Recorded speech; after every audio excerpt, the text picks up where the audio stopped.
안녕하세요. 뻔뻔한 목독바입니다. 구독과 좋아요, 알림 설정, 회원가입 부탁드리겠습니다. 미국이 드디어 셧다운을 종료를 했습니다. 트럼프가 사인을 했네요. 이게 될까 말까 여러 가지 공방이 많았었는데 결국에 가서는 40여일 동안 미 행정부가 거의 완전히 막혀 있었죠. 결국 이렇게 종료가 돼버렸네요. 임시 예산안에 트럼프가 전격적으로 서명하면서 미국의 장장 40일을 넘나드는 어마무시한 이 예산 셧다운 자체가 완전히 이제 해결이 돼버렸습니다. 당연히 뭐 증시 부분에서는 훈풍이 불어올 수밖에 없는 상황이 될 수밖에 없는데 지금 삼성전자하고 하이닉스가 조금 올랐습니다. 근데 이전처럼 정말 무소의 뿔처럼 혼자 가라는 엄청난 이 드라이브 상당히 조금 주춤해 있다라고 볼 수가 있어요. SK하이닉스가 지금 목표가가 89만원, 뭐 90만원까지 얘기되고 있는데 61, 2만원에 지금 행보하고 있고 삼성전자 역시도 103,450원, 103,000원과 4,000원 사이에서 이제 왔다 갔다 하는데 이 셧다운 호재가 결국 한국 주식시장에 엄청난 이 주식 상승세를 구가할 수 있는 또 다른 어떤 변동 요인이 될 수 있을까라는 물음표가 찍혔었는데 그닥 그렇게 크게 작용하는 것 같지는 않습니다. 일단 지금 외국인이 자금을 빼고 있다는 것 자체 이걸 이제 개인이 다 막아내고 있었고 지금 오늘 니케이도 5만 1000선까지 올라섰죠. 지금 뭐 일본 니케이 주가 역시도 굉장히 지금 올라치고 있는 모습인데 UFJ 미쓰비시가 최고가를 향해서 계속적으로 이제 질주하는 어떻게 보면 이제 주역이 좀 바뀌는 세대 교체 라인을 지금 타고 있다라는 그런 보도까지도 좀 나오고 있는데 확실히 이제 한국은 삼성전자와 SK하이닉스가 요지부동하게 쌍끌이 어선처럼 전체 주식시장을 지금 끌고 가고 있는 형국. 일본도 좀 비슷하게 지금 진행이 되고 있고요. 오늘 미국 장이 이 셧다운을 어느 정도 반영을 할지 이틀 전에 무진장하게 올랐기 때문에 이게 이미 선반영된 거 아닌가 라는 그런 평가도 있습니다. 다우와 나스닥과 S&P 500이 오늘 밤 장세에서 셧다운을 얼만큼 반영할지도 좀 여러 가지 이 변동성에 의문이 생기는 것 같고요. 어쨌거나 지금 오클로 같은 경우는 지금 소형 원전주인데 이게 거의 7%, 8%까지 올랐었고요. AMD, 뭐 하이닉스하고 삼성전자하고 연결되어 있는 반도체 업체 아닙니까? 여기 뭐 거의 10% 이상 오르는 기염을 토했었습니다.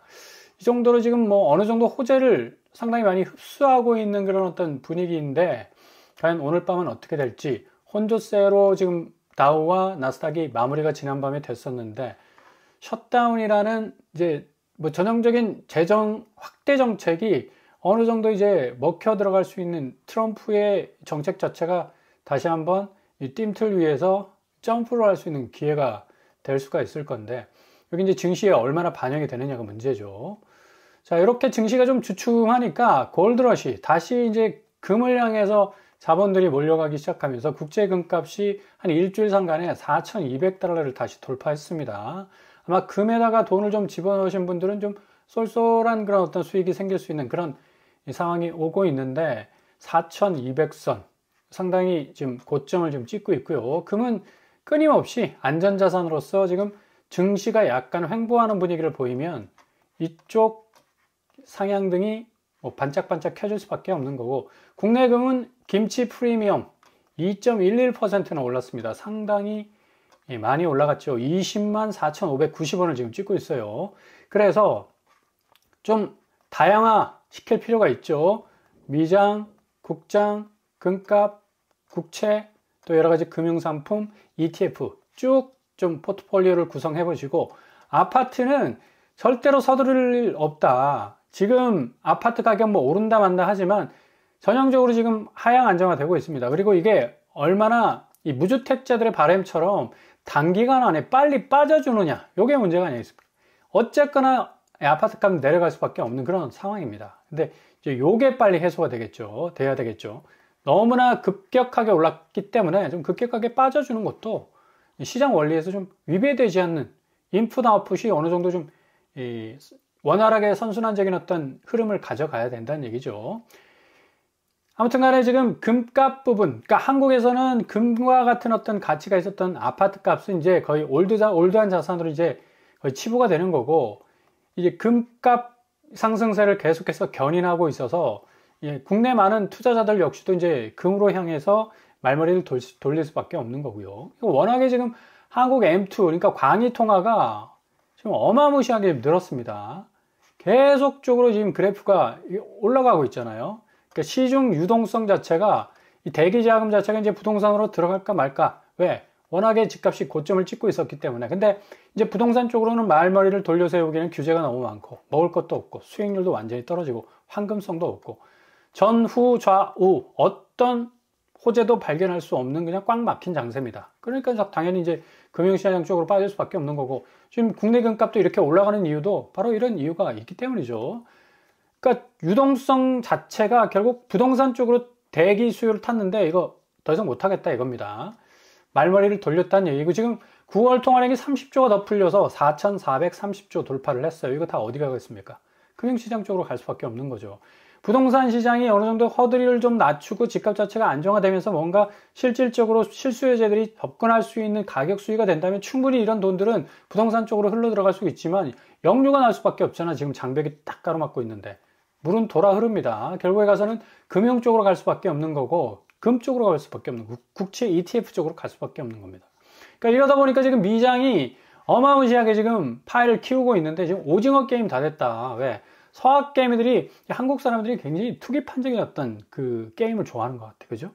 그러니까 안정적인 어떤 종목을 찾아서 투자하는 것이 아니라 단기간 안에 고수익을 올릴 수 있는 밈 주식들을 개발을 많이 했어요. 그래서 양자주도 굉장히 좀 밈 주식으로 부상을 하다가 한국 사람들이 너무 많이 들어오니까 이게 그냥 메인 주식으로 될 정도로 엄청난 이제 변동성을 지금 겪고 있는데, 미국 주식도 지금 탄탄하게 올라갔던 어떤 스탯을 쌓는 종목보다는 이런 밈 주식들이 굉장히 인기가 많아졌고요. 대표적인 아이언큐 아닙니까? 지금 엄청나게 올랐다가 지금 35% 다시 하락했습니다. 이런 밈 주식들은 쭉 하고 한번 올라쳤다가 다시 뚝 떨어졌다가 다시 올라가. 롤러코스터죠. 6.82% 이제 하락 마감했는데 어젯밤에 다시 스카이룸을 인수했다는 또 소식이 들려와서 그 아이언큐는 또 어떻게 될지 모릅니다. 그러니까 한국 사람들이 대부분 건드리는 주식들이 이런 종류의 주식들이다. 이게 비욘드 미트 들어나 보셨습니까? 시가총액이 한 1조 4천억 수준인데 뭐 거의 뭐 3,510억 원어치를 순매수를 했어요. 서학개미들이.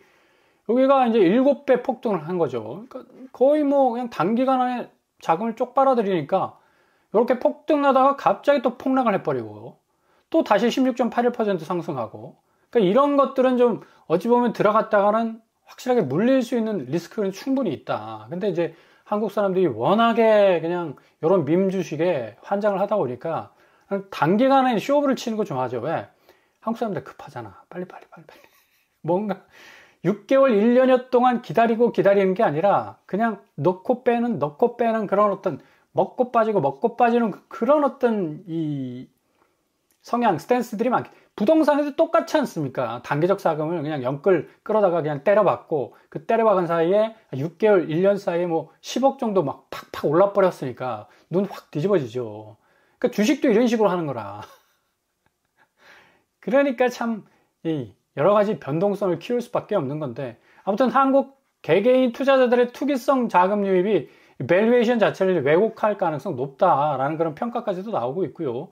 이게 지금 문제가 뭐냐면 계속적으로 서학개미가 미국 주식을 사들이기 때문에 해외 주식 순매수 규모가 10조 원으로 역대 최대를 지금 찍고 있다는 얘기입니다.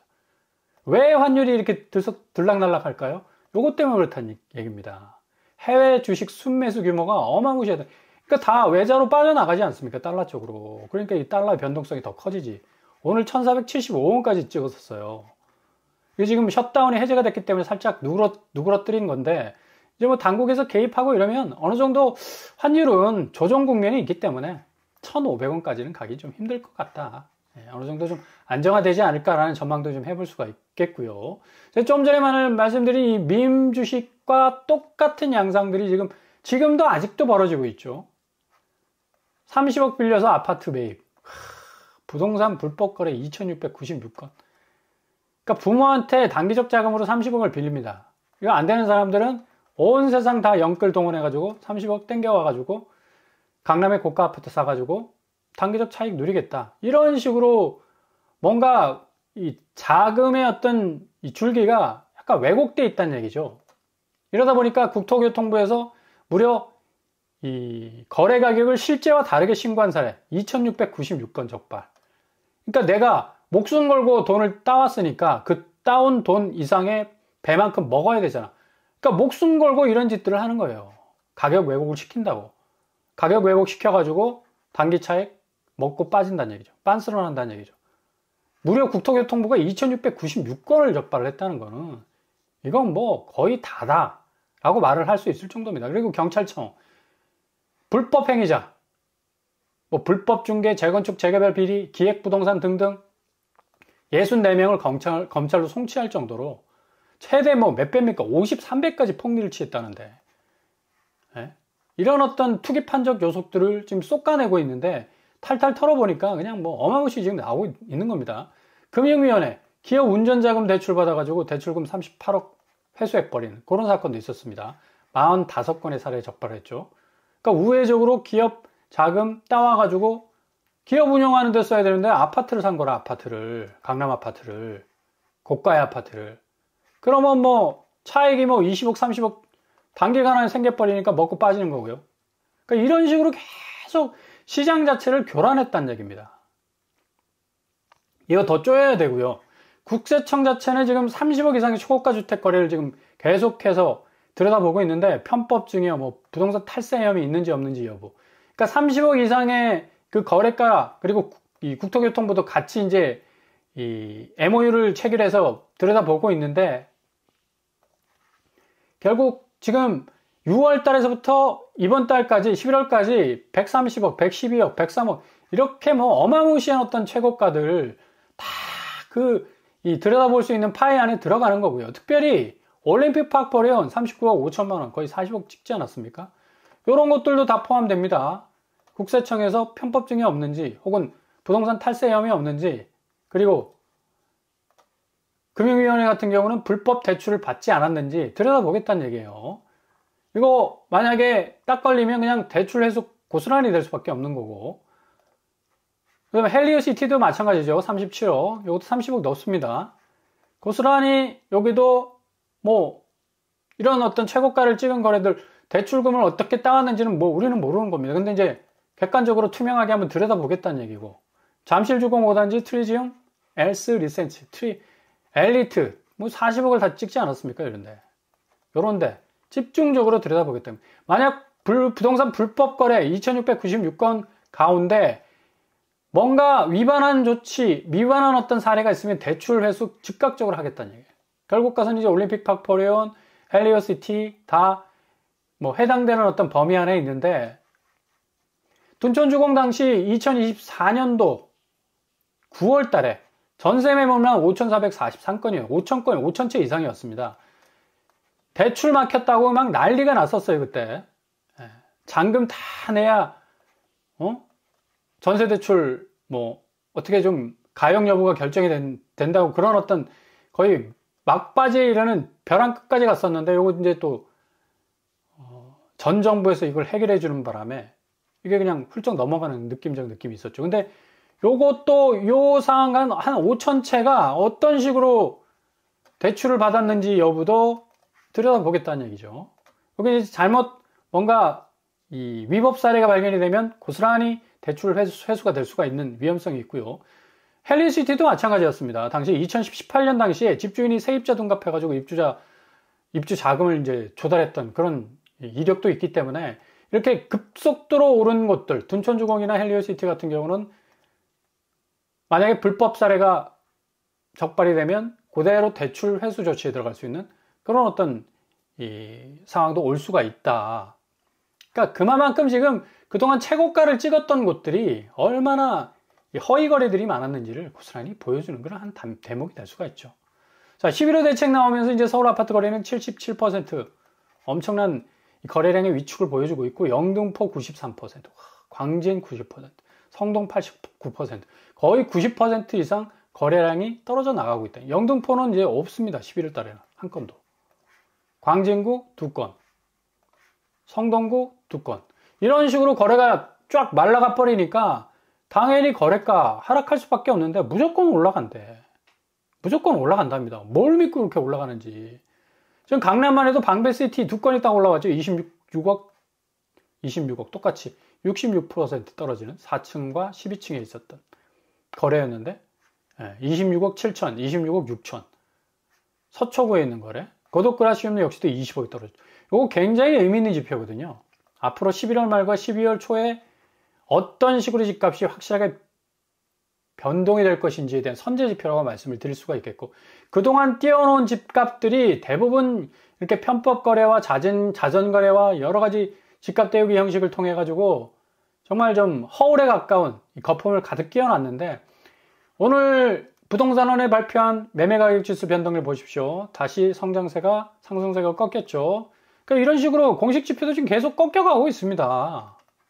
현장에서 급매로 나오는 가격들은 얼마나 꺾이겠습니까? 그게 집주인들이 빨리 팔고 나가야 되는데 뭐 제대로 지갑 열고 사줄 사람이 없으니까 단가를 내릴 수밖에 없는 건데, 이거 0.17인데 다음 주 되면 더 떨어질 가능성 높아요. 아니 0.0 수준으로 가지 않을까?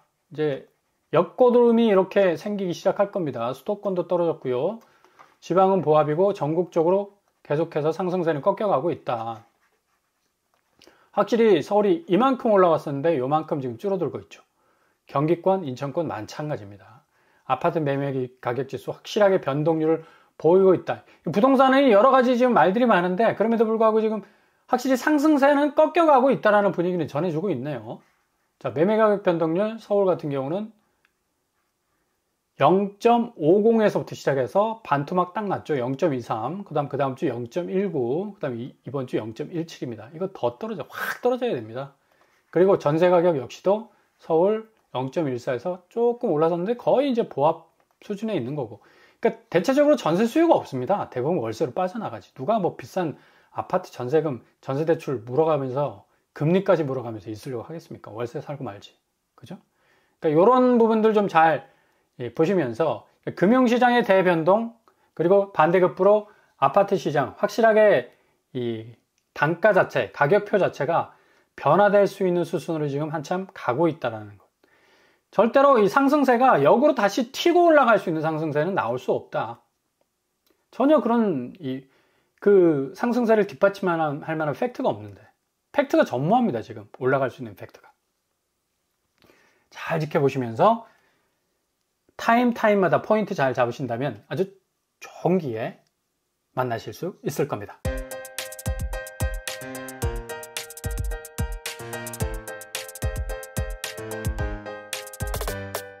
오늘의 부동산 캐릭터처, 올림픽 파포레온이나 헬리오시티 전격적으로 대출 회수를 당할 수 있는 위기가 올 수가 있어요. 지금 전방위적으로 규제와 동시에서 국토부와 국세청, 경찰청, 금융위원회까지 지금 4종의 어떤 들여다보는 필터링이 지금 가동이 되고 있습니다. 이거 전혀 뭐 표시가 안 나는 것 같지만 지금 탈탈 털고 있는데, 이 중에 뭔가 불법적 여부가 있으면 대출 바로 그냥 회수해 들어가 버리면 이거 집주인 입장에서는 굉장히 곤란해질 수밖에 없죠.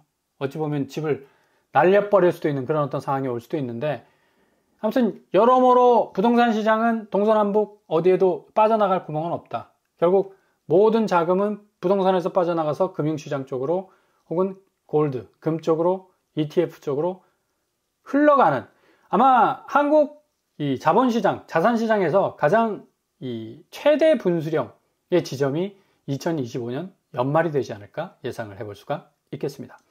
오늘도 응원합니다. 항상 여러분의 길이 곱길만 되실 수 있길 바랍니다. 저는 오빠브라모 톡방을 마치겠습니다. 구독과 좋아요 부탁드립니다. 감사합니다.